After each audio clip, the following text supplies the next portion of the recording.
अच्छा अच्छा रो भाइयों एक काम क्रांति मोख रहा है बिल्डिंग करना ठीक हो रहा ना इसलिए तो कितने खर्च है ना एस्टिमेट भाई यही बिल्डिंग का ना 2-1 लाख रुपए एस्टिमेट 2 लाख रुपए हाँ जी सारा सारा एस्टिमेट कम लोड़ी बढ़िया बढ़िया काम भाई फिटिंग फाटिंग सारा करिए 2 लाख पिच करी ना सब तो 2 लाख ना 2 लाख ओके होना ओके भाई ठीक अच्छा भाई तो तब भाई तू सी बोला ही तो भाई ये देखना मेरी गप सुन जय सब बिल्डिंग का काम है ना अच्छा यही सब बढ़िया काम करिए बढ़िया फिनिशिंग करिए ना हाँ। उन्हें लगना भाई 6 लाख 6 लाख हाँ भाई 6 लाख ये बोलो भाई साहब 2 लाख तू साहब 6 लाख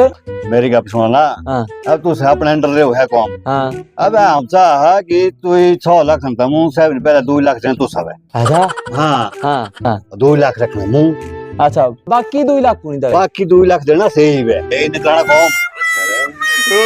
हाँ हाँ अच्छा तब ठीक